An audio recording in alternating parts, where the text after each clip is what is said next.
자, 여러분 안녕하세요. 황진범입니다. 자, 이번 시간은 제3장 영세율과 면세에 대해서 같이 한번 보도록 하겠습니다. 영세 같은 경우에는 이제 세율이 이제 0%의 세율을 가지고 있고요. 그러니까 매입이라든지 매출에 대한 이제 대행 수출을 해주는 경우에는 이제 영세 적용이 되는 경우도 있습니다. 직수출 같은 경우에는 내가 직접 수출하기 때문에 매출에 한해서만 영세가 적용이 되고요. 면세 같은 경우에는 이제 세액 자체가 면제예요. 세액 자체가 면제이기 때문에 주로 이제 국민 후생용료, 그 다음에 생활 필수품, 그 다음에 교육, 그 다음에 보험, 용료 같은 경우에도 면세를 보고요. 그러니까 이거를 하는 그 취지는 뭐냐면은 이제 부가시세 10%라는 자체가 부자에게도 10%이고 저소득층에서도 똑같은 10%를 부과하기 때문에 상당히 이 10%에 대한 부가시세가 누군가에게는 부담스러울 수도 있고 과세 형평에 안 맞는 경우가 있어요. 그렇기 때문에 우리가 생활에서 가장 써야 되는 생활필수품이라든지 그 다음에 국민 후생용료 같은 경우에는 이제 이러한 부분에 대해서 이제 세액을 면제를 함으로써 그 역진성 완화의 목적으로 이제 세액 부가가치세를 적용을 하지 않는 게 바로 이 면세다라고 보시면 되겠습니다.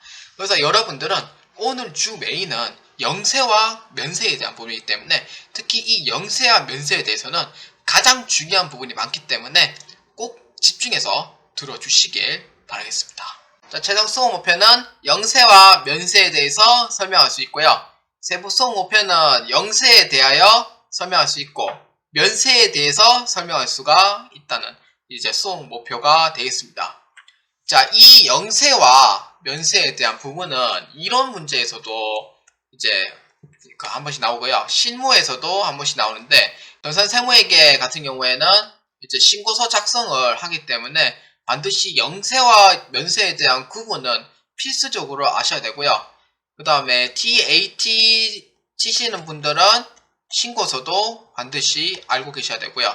그 다음에 회계 시험을 치시는 분들은 또는 이제 FAT 이제 1급을 치시는 분들은 반드시 이 유형에 대해서 반드시 알고 계셔야 돼요. 유형과 이 종류, 그러니까 즉 이게 면세인지 이게 영세인지 반드시 구분을 할 수가 있어야 됩니다. 전산세무회계 TAT도 똑같긴 한데 그 비중이 좀 적고요. 가장 중요한 부분은 신고서이기 때문에 신고서에 대한 영세와 면세에 대한 이 구분을 반드시 하실 수가 있어야 됩니다. 그래서 모든 과목에서 공통적으로 적용되는 부분이기 때문에 가장 중요한 부분이므로 꼭 잘 들으시길 부탁드리겠습니다. 자, 첫 번째 영세율입니다. 자, 영세율은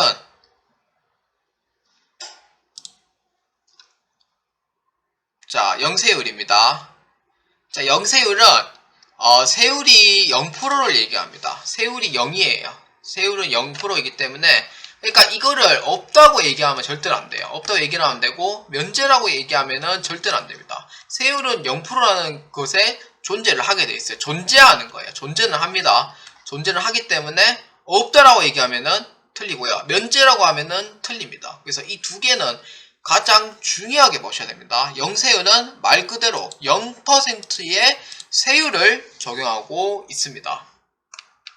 제로입니다. 제로. 그래서 국외 수출, 그 다음에 국외 제공 용역, 그러니까 즉 국내에 해당하는 부분이 아니에요. 국외 수출, 국외 제공 용역, 그 다음에 조세특례제한법인데 조세특례제한법은 아실 필요는 없고요. 0%의 세율을 적용하고 있습니다. 그래서 영세율은 제하 및 용료 공급할 때 세율을 0으로 하는 것은 0%이지만 면제나 세율이 없다라는 표현은 절대로 아닙니다. 영세율의 취지는 이제 두 가지 나눠져 있어요. 국제적 이중과세 방지와 수촉진인데 이걸 수출을 하는 목적은 이제 부가세가 10%가 붙으면은 이제 그 가격 경쟁 면에서도 상당히 불리한 면이 있어요. 그렇기 때문에 국제적으로 이제 정해놓은 건데, 그러니까 무역에 관한 일반 협정 가트라고 있습니다. 가트, 무역에 관한 일반 협정 가트라고 했는데 이거는 실업계 고등학교이신 분들은 알 거예요. 국제경영 때 그 가트라는 부분의 그 과목을 배웁니다. 그래서 가트의 수익국에서만 과세하도록 하고 있습니다. 가트에 따라서 수익국에 대해서만 과세를 하고 있고요. 그러니까 수출에 대해서는 전 세계에 수출한 경우에는 이제 생산지구 과세 원칙이 아닌 소비지구 과세 원칙에 의해서 이제 수출한 경우에는 전 세계가 모두 부가가치세가 0%를 보고 있는 거예요. 0%를. 그러니까 즉 세율이 0%로 보고 있습니다. 수출하는 경우에는. 그래서 뭐 때문에? 가트에 따라서 수익국에서만 과세하도록 되어 있다는 거예요. 그래서 가장 중요한 부분은 영세는 소비지구 과세 원칙을 적용하고 있고요. 생산지구 과세 원칙은 절대 아닙니다. 그래서 이거에 대해서 한 번씩 헷갈리게 나와요. 그래서 수익국에서 과세하고 또 이제 신기한 부분은 전 이제 외국에 대한 부가가치세를 제가 자세히 본 적은 없지만 외국에 대한 부가가치세가 이제 우리나라에 비하면은 상당히 비싼 국가가 좀 많아요. 우리나라가 부가가치세는 10% 정도 되는데 굉장히 싼 편에 들어갑니다. 그래서 다른 나라 같은 경우에는 부가세가 뭐 15%, 뭐 20% 이렇게 들어간 국가도 있어요. 그래서 부가가치세는 비록 다르지만 이제 국제적인 이중과세 과세 방지에 의해서는 똑같이 전 세계가 적용을 하고 있습니다. 두 번째는 수출 촉진이에요. 수출 촉진. 그래서 읽어보면은 영세율이 적용되는 재화, 용역은 부가가치세 부담이 완전히 없어지기 때문에 제한한 용역의 가구 조건이 그만큼 유리하게 된다는 거예요. 국가 경쟁력에서 강화돼요. 그러니까 수출에서 이제 아예 부가세를 0% 적용을 한 거죠. 그렇기 때문에 경쟁에 있어서도 상당히 그 유리한 입지로 서게 돼 있어요. 그래서 국가 경쟁력의 강화, 그 다음에 중요한 부분 조기 환급 대상이 가장 중요해요. 영세가 적용되는 경우에는 조기 환급 대상이 되기 때문에 자금 부담을 해소하고 수출을 많이 시킬 수 있는 조세 지원 제도를 하고 있습니다. 취지는 이제 이러한 상황에서 취지라고 보시면 되고요. 영세율 적용 대상자는 과세 사업자와 상호 면세주의에 대한 두 가지가 존재합니다. 부가가치세법상 과세 사업자, 간이가세자도 포함되어 있지만 간이가세자 제외는 아닙니다. 간이가세자도 영세 적용 가능해요. 그런데 면세는 안 됩니다. 면세 사업자는 영세 적용 못 받아요. 그래서 면세 포기를 반드시 하셔야 됩니다. 그 다음에 상호 면세주의라고 되어 있는데, 그러니까 외국에서는 0%를 가지고 있고요. 그 다음 외교관, 그 다음 외교사절, 그 다음 외국인의 공무원 신분을 가지고 있는 경우에도 이제 영세 적용은 가능합니다. 근데 상호 면세주의는 일단 이 용어만 아시고요. 이 밑에 부분에 대해서는 상세하게 시험 문제에 대해서 나오거나 그런 부분은 아직까진 없었습니다. 그렇기 때문에 영세 적용 대상자는 과세 사업자와 상호 면세주의 이 두 가지는 꼭 기억을 해주시길 바랍니다. 자, 영세율의 적용인데 영세율의 적용은 재화의 수출, 영역의 국외 공급, 외국 하계 영역의 공급, 외화 획득 또는 외화 제화 또는 용역의 공급 등에 해당이 돼요. 그러니까 즉 외국에 있다든지 아니면은 외국으로 수출하는 경우에 한해서는 0%의 세율을 적용한다. 이렇게 보시면 됩니다. 그래서 여러분들이 지금 제가 이때까지 얘기를 한 공통점이 뭐냐면은 외국이라는 얘기가 많이 들어가요. 외국이라는 얘기가.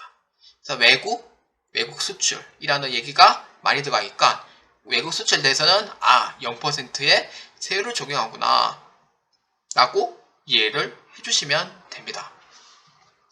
재화의 수출은 수출에 해당되면은 0%의 세율을 적용합니다. 수출에 해당하면은 0%의 세율을 적용하는데 자, 세 가지가 있습니다. 첫 번째는 내국 물품을 외국으로 반출시키는 거예요. 즉 수출에 해당이 되죠.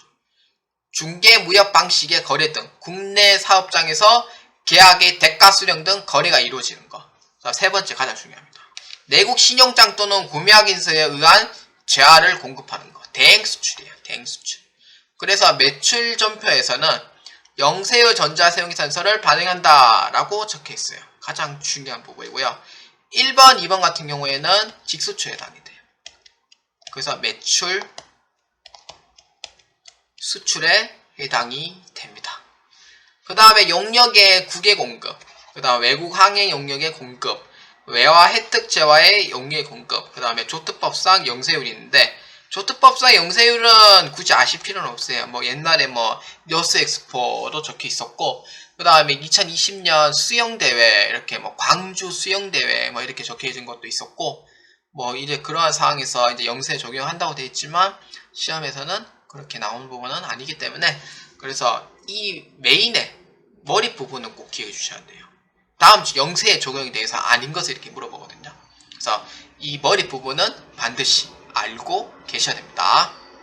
자, 그래서 이제 이 외부 항해 영역에서는 이제 국내에서 국외라든지 국외에서 국외에 수송하는 것은 다 영세 적용이 된다. 이렇게 해서 보시면 됩니다. 자, 그 다음 2절 면세 부분인데, 면세 부분은 이제 다음 시간에 한번 보도록 하겠습니다.